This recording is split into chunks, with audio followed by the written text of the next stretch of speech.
afternoon and good morning wherever you are in the world. How fantastic that we can join and also join and hear things in English and in Spanish. This is one of the things we're still trying to do within URI, to make URI accessible for many people, and at the moment Spanish is our second language. Hopefully we'll have more languages in the future, but without further ado, I would like to ask Rosalia to open our circle this evening for the Emergency Response Amazonia campaign. Please go ahead, Rosalia.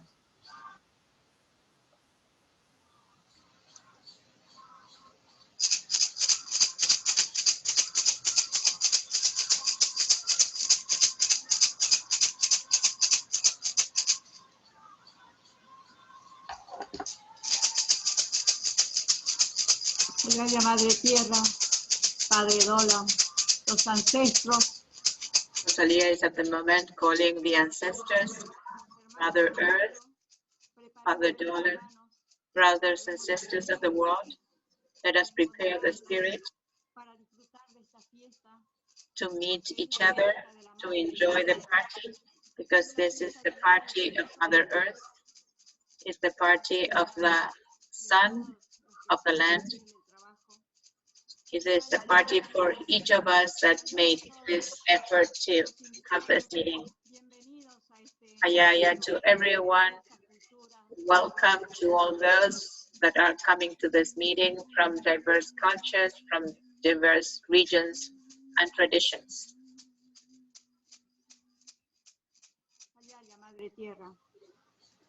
Hayaya, Mother Earth.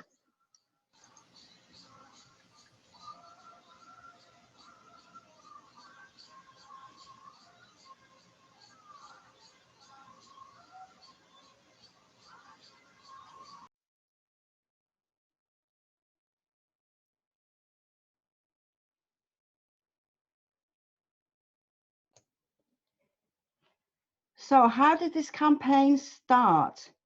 Well, I was just saying to a couple of people, way back in July, we actually were attending an online meeting with URI Europe, celebrating the 20th anniversary of URI.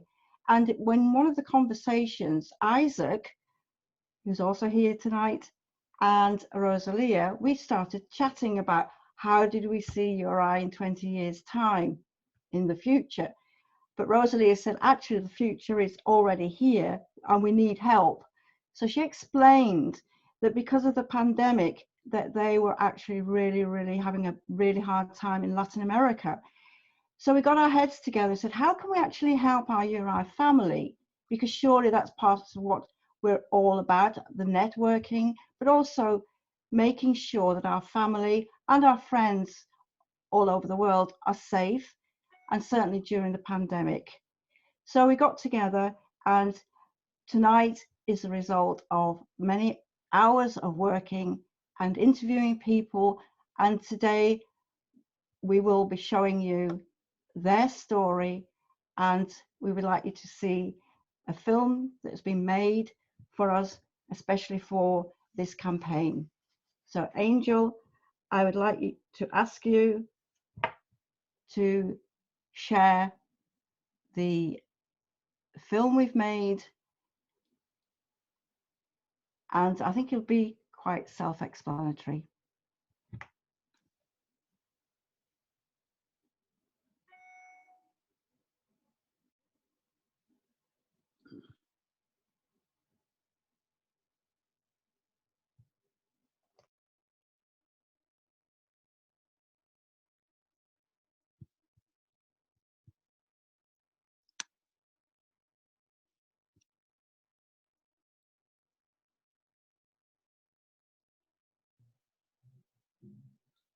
We don't hear the sound.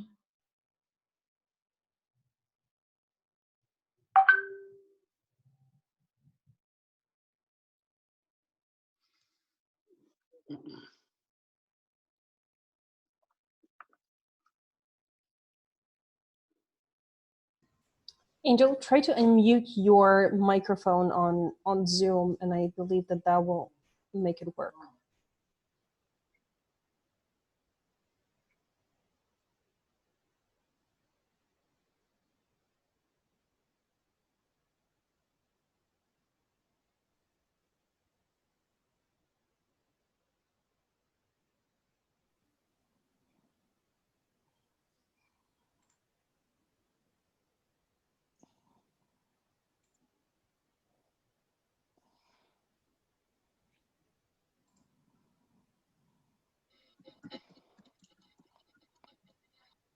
We can hear it.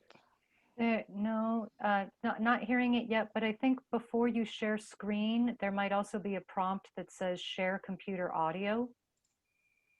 Okay, let me check the. Thank you. There's a little checkbox if you wanted to share screen and have audio.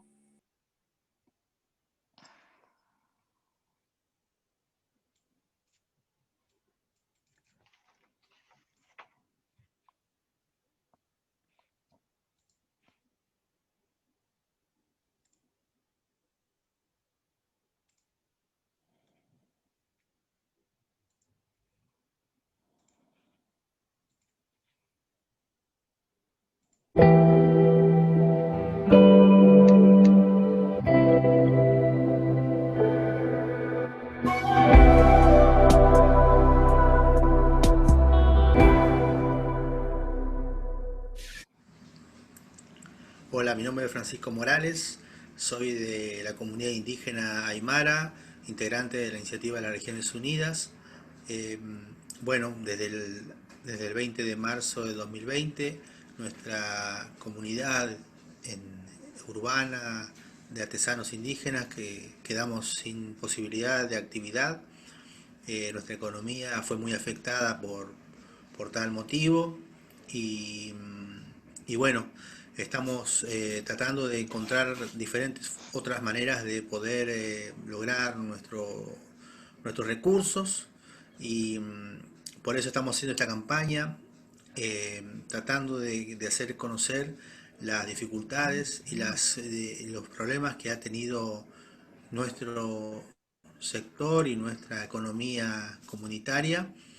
Alentamos a que los recursos que se puedan conseguir vía de esta campaña global sean para poder fortalecer nuevos vínculos y nuevas formas de economía que posibiliten que nuestras comunidades puedan salir adelante. Un abrazo grande y que estén bien. Los saludo con todo el corazón. Gracias. Soy Rosalía Gutiérrez, pertenezco al pueblo Coya de Argentina. Soy del pueblo originario de Guatemala.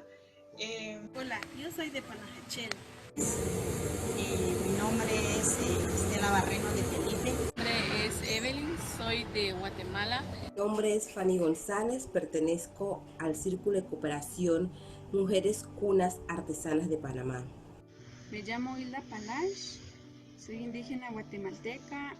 Yo soy Ingrid Rosales y yo vivo aquí en Panajá. Mi nombre es Miriam, soy guatemalteca.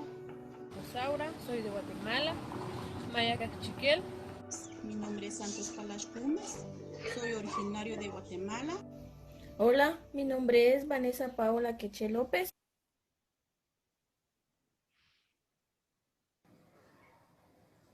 Soy Rosalía Gutiérrez, pertenezco al pueblo Coya de Argentina y además soy presidenta de una organización de pueblos indígenas de la Argentina y pertenezco a URI del Círculo de Pueblos Indígenas de la Argentina. Nosotros trabajamos todos los domingos en una feria donde trabajamos con el turismo, pero como está cerrado el turismo y las ferias están cerradas también, estamos en un aislamiento obligatorio, no podemos trabajar. Entonces, para mí es muy importante que llegue a todos, que la pandemia nos perjudicó, agravó la situación nuestra de los pueblos indígenas.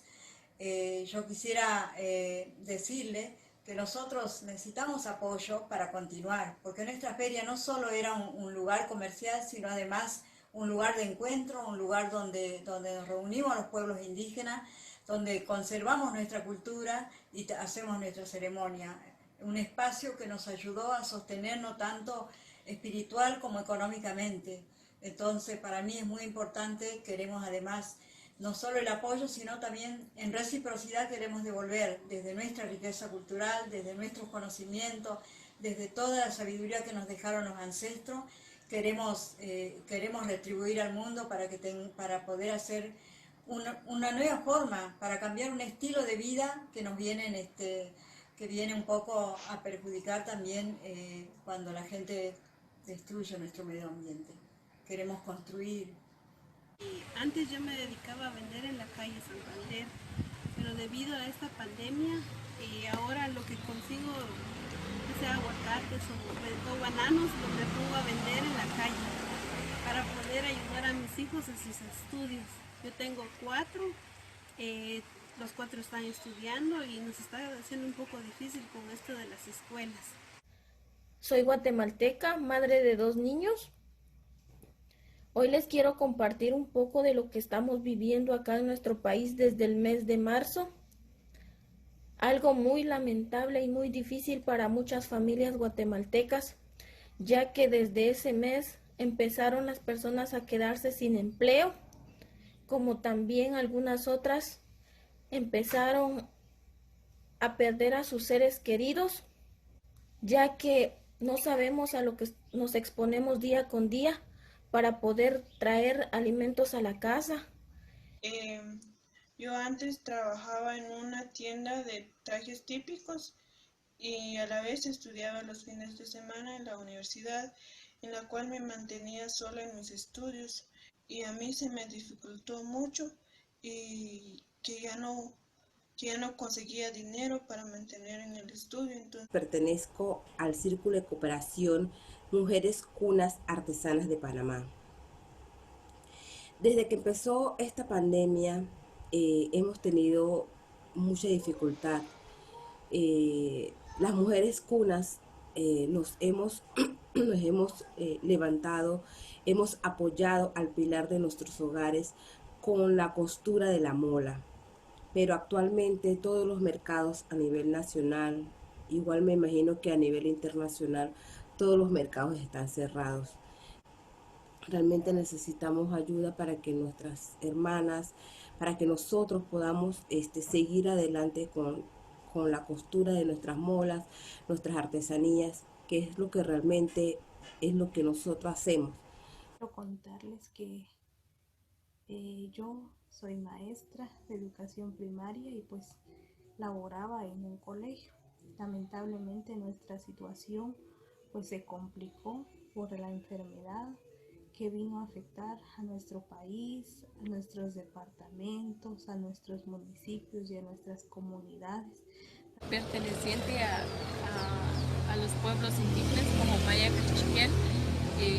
Antes de la pandemia yo estaba trabajando en una entidad de crédito o una institución de crédito, pues desde el primer caso que llegó a Guatemala, pues esto vino a afectar bastante en mi empleo porque en la institución donde trabajaba hubo recortes de personal. Yo antes trabajaba en una tienda de consumo diario, pero lamentablemente la tienda se fracasó y me despidieron, me quedé sin trabajo. En mes de febrero salí a vender de esos zapatos, pero lamentablemente en mes de marzo llegó la pandemia, cerraron todo el país, ya no puedes salir a vender en otro departamento. Pero no es igual que algunas personas que tienen un sueldo fijo o los que están trabajando en parte del gobierno. En cambio yo no tengo nada y por eso quiero salir adelante por mi venta de esos zapatitos típicos. Yo soy mamá soltera, estoy trabajando ahora con la mitad de sueldo. El lugar que es turístico y pues ahorita por la situación que no hay, estamos trabajando bajo la mitad de sueldo y pues sí es un poquito difícil cubrir los gastos mensuales. Soy indígena guatemalteca. Antes de que llegara la pandemia, yo estaba trabajando en una tienda de cosméticos. La verdad, yo ahorita junto con mi familia nos dedicamos a vender jabones para sostenernos económicamente. Antes del COVID, yo estaba trabajando para una institución y también estudiaba en la universidad. Pero al momento que la pandemia llegó a afectar nuestros pueblos indígenas, la mayor parte son los indígenas quienes están afectados. En cambio, así como el pueblo indígena, pues ha sido abandonado. Antes de la pandemia igual el gobierno no le ha dado prioridad y ahora pues les está afectando bastante. Y quiero compartirles un poco de mi experiencia en medio de esta pandemia que hemos estado pasando, pues a tanto así que hemos sufrido por la pandemia, en el cual pues el negocio vino para abajo, no vendemos nada, dependemos de los turistas y ahora que ya no hubo, se cerró todo, pues no vendemos nada, hasta el punto de que mis hijos dejaron de estudiar porque ya no pude pagar la colegiatura. Los saludo con todo el corazón. Gracias. Gracias. Muchas gracias. Muchas gracias. Y muchas gracias. Y muchas gracias. Gracias. Y gracias por escuchar.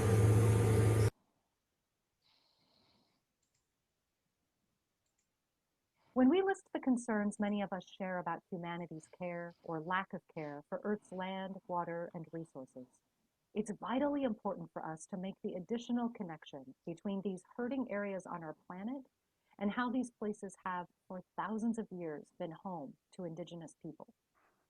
Consider the elaborate ecosystems where many of us will never go, or maybe some of us will have the chance to visit on a carefully planned for vacation. I'm thinking of the poles. I'm thinking of the rainforests. I'm thinking of the coral reefs. I'm thinking of the African savannas. These places are home to groups of people who through the ages have carefully observed Earth's rhythms in order to be in relationship with the living system. When we are in relationship with the living system, we understand our role. We know when to lead and when to follow, what to pick and what to protect, what to burn and how much, when to stay and when to migrate. Whether our ancestors were colonizers or we were colonized, a great majority of us find it nearly impossible in the current moment to step outside of the dominant system of extraction and exploitation.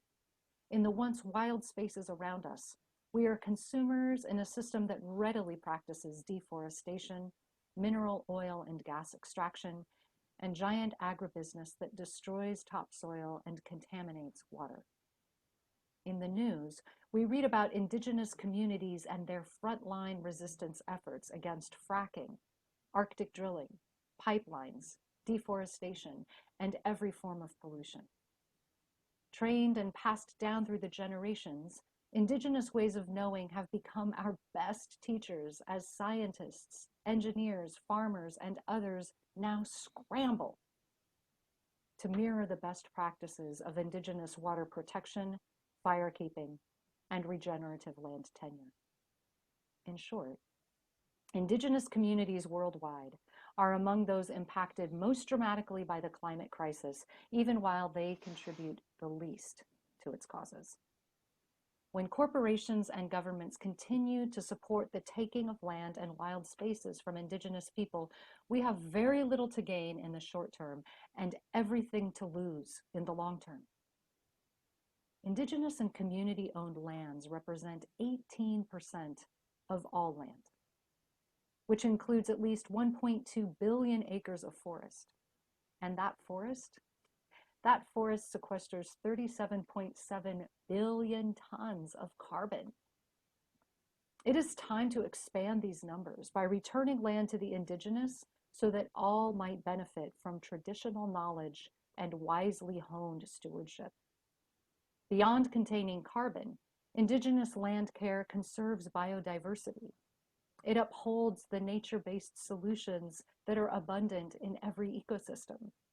It also safeguards the rich cultures, languages, and traditional ways of life, things that so many of us yearn for as we seek to understand our own genealogies. Robin Wall Kimmerer is a botanist and a member of the Potawatomi Nation, and she says this: "We need acts of restoration not only for polluted waters and degraded lands, but also for our relationship to the world. We need to restore honor to the way we live, so that when we walk through the world, we don't have to avert our eyes with shame, so that we can hold our heads up high and receive the respectful acknowledgement of the rest of the earth's beings." It's not possible to compartmentalize environmental concerns from the other crises we face today. And though that may feel overwhelming and complicated, when we make the connection between the places most hurting on earth and the ones well equipped to provide healing, we are looking at our indigenous relatives. Let's unlearn now the practices of domination. Let's apply the interdependent brilliance of Earth so that we can address this climate catastrophe. We have less than 10 years and so much work to do. It is time to restore honor to the way we live, and part of that restoration happens by heeding the leadership being offered to us by our indigenous family members.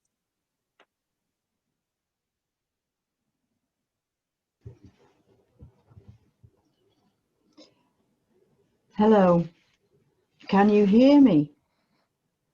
This will probably go down as the most quoted phrase of 2020. One of the first effects of the COVID crisis was the explosion of online meetings, so too for URI. As we have heard, this campaign was born out of an online Zoom meeting organized by URI Europe, celebrating URI 20 years. As I became more aware of the situation in Latin America, it was also becoming clearer that the call for help was not so much to do with COVID, although certainly exacerbated by it, but an accumulation of years of frustration and desperation. As one person said on the loss of income, we won't die of the virus, we will die of starvation. And so we started thinking about how can we respond to this call, and that was when we decided to create this campaign, Emergency Response ER Amazonia. The aim of the campaign, the short-term goal, is flash funding for immediate relief for those who have no income as a direct result of COVID-19. Our long-term goal is to raise awareness of the dire situation in the Amazon area caused by pollution, exploitation of the land, climate change, and the effects of COVID-19. To create a CC also on the principles of fair trade, extending a helping hand. One of the people involved in this campaign, Rosalia, explained why this is really so important. She wrote, "To understand today the situation that Indigenous people are experiencing in the face of the pandemic, it is necessary to understand a long accumulated history of violence, of mistreatment of a colonial and imposing state, and disregard of Indigenous people. We do not want to be only the victims, but the answer to rebuild models of life. But this time, we have to do it all together and not alone. We have to make alliances with other groups, because the problem does not affect just one group. The virus has shown that global problems affect all humanity." Many Indigenous people who sustain our family economy with Indigenous crafts have allowed us to safeguard our wisdom through symbols that our community expresses in ceramics, silverware, legends, and poems of our lives. We have an Indigenous fair or market in Buenos Aires, in Argentina, in San Telmo, a tourist location where every Sunday we meet different Indigenous peoples to rebuild our ancestral values, working together, sharing ancestral knowledge, and above all, recovering a community and exchange economy. Today, due to the pandemic and compulsory isolation, we cannot be active in the markets, and this is leading to, for us, a critical situation, a situation where their income has just stopped.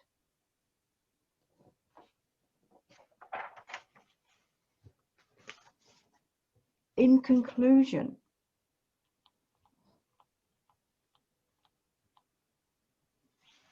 your help, support, and solidarity with many millions who have lost their jobs as a direct result of COVID-19 is of vital importance. Help us to reach out and extend our hands in compassion and reverence for all those who care for the earth. Can you hear me? Can you hear us? Thank you. Dear Indigenous sisters and brothers, we feel and share your pain. We stand with you to launch this important Amazonia campaign. We salute the Divine Mother through whom we have taken birth. Each and every one of us are children of our beautiful earth. We unite in solidarity to express our deepest concerns. In this last year, over 1 million hectares of forest were burned. Seeing the extinction brings many tears to our eyes, ears resonating from the animals, their fear and their cries, suffocating society through the fire and smoke. On our anger and emotions, we all begin to choke. Living through a pandemic, this is such a difficult time, but through our beliefs and values, obstacles we can climb to save our land, our resources, and our respect. Dear Mother, your dignity we stand for, and we will continue to protect. This is a plea for all to join in spirit, action, and unity, exercising spiritual resilience by cultivating blessings and community. Indigenous sisters and brothers, we feel and share your pain. Now we must work together in making changes that sustain.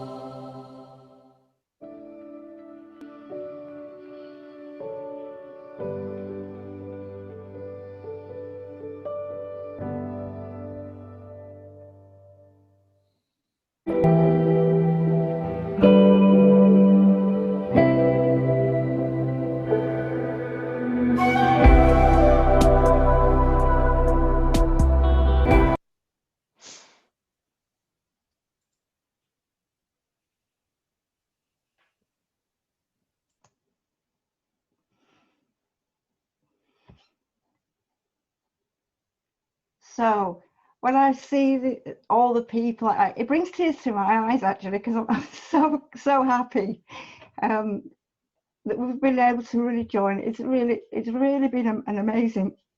I get really really emotional.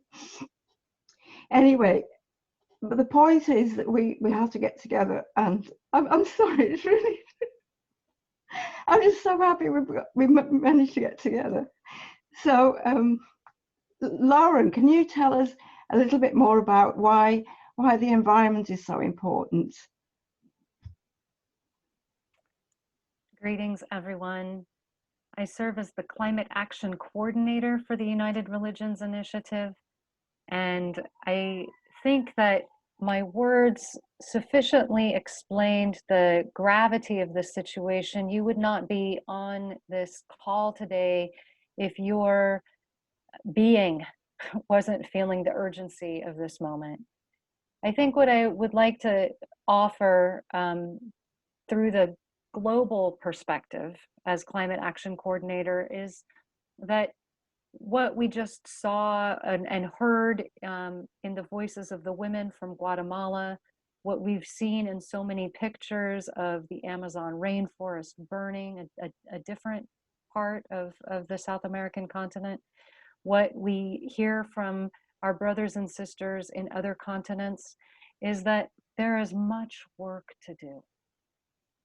And Celeste and Rosalia and Francisco have been sharing important stories of the work that needs to be happening in their region. You all also know of what feels dire in your areas. And at URI in 2021, we will be coming together to do more learning sessions, somewhat like this one, but to really learn about tangible ways that we can all be together in our own locations, taking action that globally makes a difference. There are things that I can be doing in North America that do protect the Amazon rainforest. And like you, I want to be doing my part. So I think that at a certain moment, there'll be some time for question and answer. So I will stop talking there and let other presenters maybe share a few words. Thank you, Lauren. Yes, we will be coming back to the speakers. I just wanted to add a couple of things about the social economic concerns, because this is basically how the project started, of course, because of the loss of income that people are actually experiencing. I've in between times done a little bit of research and just watched how the world has responded to the crisis. And one of the things that really I noticed very, very recently, there was a report from the World Bank and from various agencies where it was noted that was something like $3.5 trillion of loss in income. I had to count the zeros. It's just an amount I can't even imagine. And this is just loss in income. And so I started realizing how important it was to, and of course the thing is that the people who are normally marginalized are even being more pressurized now, because any help they've ever got from the government, they're just not getting it anymore. And this is where it makes it even more horrific, because people who have already had a difficult time because of environmental problems, or they have their environment has been in such a way that climate change has made them into what we call climate change refugees. This is also something that's happening. So when I started looking also at the United Nations and the Sustainability Development Goals, I was wondering how URI could actually, with our CCs, also help to try and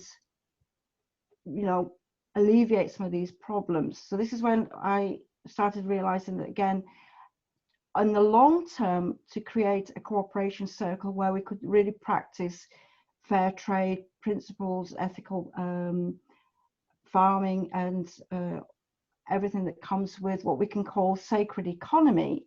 That's when I started realizing that this is something that we can start with a campaign, but of course it's not the end of the story.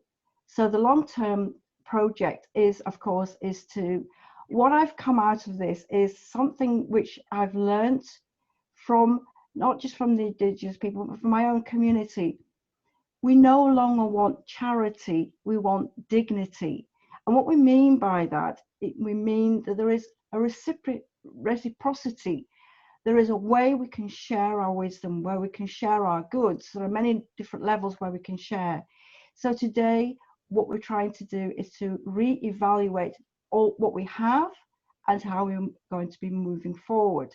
Again, this is where everybody can help. And one of the most precious commodities is actually time. And we forget so often that all of these things take time. It takes time to learn, it takes time to explore, and many things we cannot force grow. We come back to this idea of sustainability, but also a different way of looking how we actually exist and how we also interact with our environment. So one of my the next part of the project, of course, is to establish the cooperation circle. At the moment, we've given it the working title of Extending Hands, Helping Hands, and I hope all of you will join us at a later date with the continuation of this project. Again, dignity, not charity. Those are going to be our words, and unity in community. It's the only way we can do it. So I would urge you all to look again at this film, and if you can spare some money, of course, that will always help us in the beginning phase, but ultimately your time is the most precious commodity. So I'd like to just hand over to Kieran, because she has a few words to say about spiritual resilience. Thank you very much, Morgana, and it's wonderful to be here on the call with everyone. I'd like to say a little bit about spirituality and going back to basics as to how it's related to trees. So in so many of our religions, traditions, expressions, and practices, the trees have a long and rich history of sharing the spiritual path with us all. They serve to unify us. They're very beautiful, but also symbolic, and can really influence our spiritual life. The roots, the trunk, the branches, in some traditions they represent the underworld, the earth, and the heavens respectively. Trees, they're very much a source of energy. They help people and the planet with the oxygen that they give us, the shade they offer us. They give shelter and habitats for animals, and we mustn't forget the animals in this important work that we're doing. They give their fruit and their wood for survival. Their energy can affect our mental, emotional, and spiritual bodies of energy. So essentially, they're giving out that vibe of safety, security, and stability. And by coming into contact with the trees, we can pick up those vibrations. We can resonate with the energy from the tree, become more centered and grounded. And this can help to explain why people may feel comfort when they stand next to a tree. Most importantly, they provide healing. And so as we continue to think about trees, I have a number of pleas.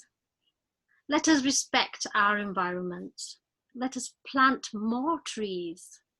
As we stand in solidarity with our Indigenous sisters and brothers, let us save homes, let us save lives. And as we work in cooperation with each other across the globe, let us continue to heal each other and support dignity for the Amazonia. Thank you.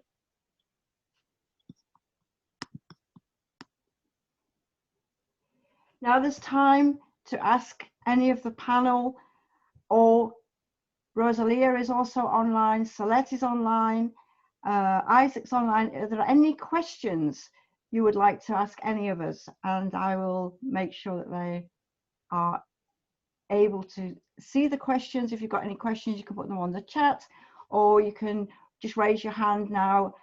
If you want Rosalia, of course, you will be speaking in Spanish, but Maria will explain exactly how we can hear Rosalia in English.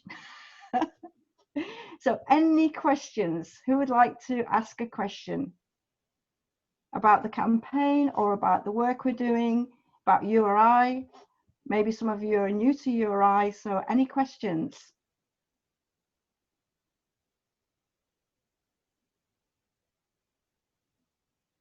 Carola. Carola seems to be wanting, yes, go Yes, ahead. yes. Okay, so now I'm talking. um, while I was listening to it, the subtitles were a bit low, so I missed part of what they were saying. But what I would like to know is, you were saying some time ago that they couldn't sell their goods. How does that work? Because while I was thinking about, I got some ideas, because I'm an Etsy seller, so I understand how Etsy works, and there is a place for on the Etsy platform for cooperatives, so that you could make a shop and you could have a cooperative, and that could be run from Peru or wherever. I've seen them from India and places like that. Somebody would have to have a computer, a connection, postal service and everything. But you had said that they couldn't sell their goods. Yeah. But what is that? What? Because they were going to a market and selling their goods. So obviously they must be able to sell what they make. Well, you'll be hearing a lot more about this, my dear, because you are in the middle of, this is Carola, by the way, who is our treasurer for URI Netherlands. So she's very interested in the economics of all this. This is actually part of what this new CC will be about. We will be connecting with other indigenous people around the world, but also in Europe. And we will be trying to set up a way of actually, whether it's being an agent in the Netherlands or trying to explore different ways of how people can actually sell their goods, whether it's online or, again, this is exactly what we'll be going to look at in the new CC. So you will be hearing a lot more from myself. Yeah, Carola. because actually, I got another idea, because in the film, you had a beautiful little thing of a tree in a broken globe. Yes. Where did that come from? I don't know. That was from Kieran. Kieran, where did you find? I mean, if anything is an item to sell online for Amazonia Project, it's that. Yeah. You've got a beautiful story behind it, and to sell them with the whole story could really gain interest. So I'm interested where he bought that. And another thing I made a note of is that there was an article in the New York Times that Etsy actually has been more successful this year than ever, because what happened is, in response to the pandemic, all these small sellers got behind their sewing machines and started making face masks, and they've sold a ridiculous millions and millions and more millions than we can ever imagine, but all coming from small people who had lost their jobs, or who started, or a mum who was stuck at home with kids or anything. So one time I would really like, because I've done Etsy for several years now, and I can always look up, because I know that they have interest in supporting exactly this kind of projects and everything. So I'm very interested in briefing people about the possibilities, to show them that. That's fantastic. As I say, after this campaign, well, we're already working on, of course, we will be looking at a cooperation circle, but I'm actually beginning to call it a cooperative circle. Yeah. Because I think that's going back to the old idea of having a cooperative. And of course, village banking is very much concerned with a cooperative. So we will definitely be looking, and all of you are welcome. If anybody would like to join our CC or have more information about how we're going to be doing this, we will be setting up a way of all of you to join in. I've just mentioned the multi-region on Facebook, the Global Indigenous Network on Facebook. We will be keeping everybody informed of what's happening, also what's happening with this campaign, of course. So I think this is a wonderful way of really creating a community. As I said, for us, it's really important that people have a future, and this is why we're exploring. We'll probably have more online meetings about sacred economy. This is one thing that we're also exploring. How do we look at the whole economic process? So if anybody's got any kind of ideas, we will be looking at it. And maybe in the new year, we'll have another online meeting as to how we actually do this. So I'd love it to be a community. This is so important that we support each other. And the grassroots projects, other CCs need so much help. I have a couple of CCs in India, in West Bengal. Lauren will be also helping us with the environmental issues. Also people in Indonesia, but also in Europe. You know, don't forget, we also have groups of people who are really, really trying to find ways of, again, participating in this whole economic traffic. Any other questions? Hello, Morgana. I would just like to say that I was the lead for the religion, spirituality, and interfaith sector at the Charter for Compassion. And I left in August to create something that would be like peacemaking skills. But as I sell this, it's on the Teachable platform. And what happens, I created it for sustainability of incomes for people that had lost their jobs or were struggling, you know, to make payments and things like that. And so I've established it as a 50-50 partnership where if they get on the webinar with me and we invite people into the course, then half of it goes to the person that's in need. So I'd like to work with somebody to set up, you know, who could come onto the webinar and how can we gift people. And the way that it works is through all online digital product, of course, with videos and wonderful things. But the 50-50, it drops right into their bank account. If there's no refund given after 30 days, then they get that. So I'm really excited to share this. And I know that now this is the reason why I had to step down from my leadership position and go back to becoming a humble charter partner in the peace sector, because we need inner peace. And that's what I'm teaching. Excellent, excellent. I will definitely be in touch with you. I know quite a few people from Charter for Compassion, of course, have been working with Marilyn Turkovich, and she's been talking about this new formation of religion, spirituality, and interfaith. So we will definitely be crossing paths soon. So fabulous that you're with us, Elaine. I really appreciate that. And again, extending hands.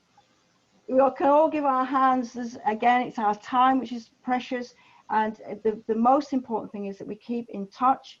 And we will have a follow-up to this, and we will definitely keep you all informed of everything that's happened with the campaign, and we will be approaching other people. I'd just like to mention that Milt, who's also with us today, he will be on the Wisdom Circle on Monday, also talking about, maybe Milt, you'd just like to explain, because we've been working with Milt as well. Would you just like to explain what you'll be talking about and I'll let everybody know about these meetings on Facebook and what have you. But Milt, would you just like to say what you're going to be talking about on Monday? Yes, I'd be happy to. Thank you for the invitation. I'll be presenting at the Wisdom Circle on Monday, as Morgana said. And it's really very, very complementary to what we've seen today, parallel to what's going on. The belief is really that the Western world that is dominated and responsible for a lot of the havoc really needs to take a close look at themselves and said, what have we wrought? And it is looking at ourselves. So part of this, the session was designed initially around having you or I lead an effort for religious and spiritual organizations to look at ourselves And it's really quite an easy process. I find I'm Jewish. I've looked at myself. I see where we became part of this dominant culture and how we add to the problem while we are also doing things to try and address the problem. And so it also is going to focus on the need for the voices like we heard today, the authentic voices that are earth-based in every way, to come to the fore and be present. And so what we're going to be doing out of our work on Monday is setting up a whole series of follow-on conversations, we hope, with Indigenous leaders facilitating those efforts and using a talking circle type format where that's applicable for the leader. And, okay, well, I'll definitely put all the details on URI multi-region and also in the Global Indigenous Network. Again, do check in, do join us, and we'll be putting lots and lots of information there.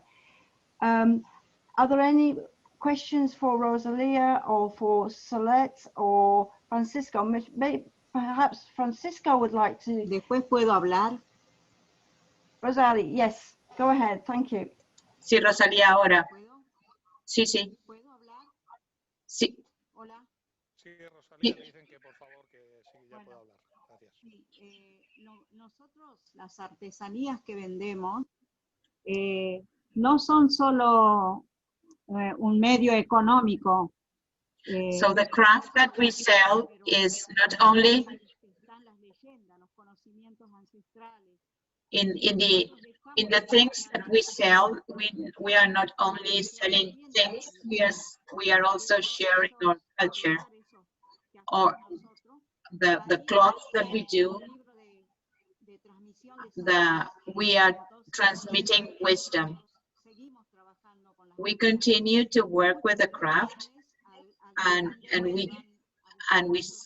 we sell that, we are transmitting the wisdom. Sometimes younger people, when they cannot sell, they go back to do something else. But it is clear that we need to let other people know is that we are not only selling goods, but we are also transmitting our culture, and that it is, I think it is important when we sell something, we not only let people know, we let the people know what those toys or a craft mean for us. And so we receive the payment for the thing, but also we give the culture, we give tradition, we give what we learned. Thank you. And I think that brings us really to the end.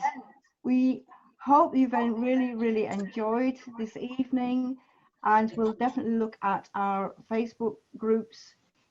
If there are no more questions, I would like to ask Rosalia to close our meeting with a traditional closing.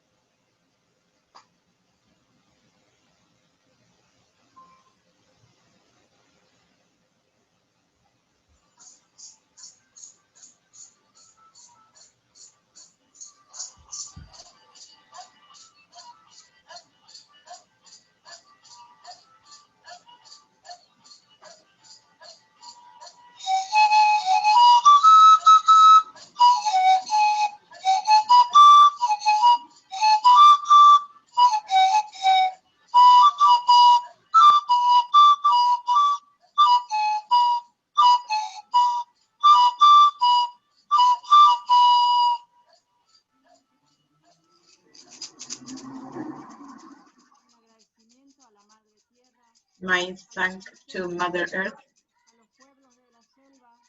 to the Salvatics, to the people in the Amazonian,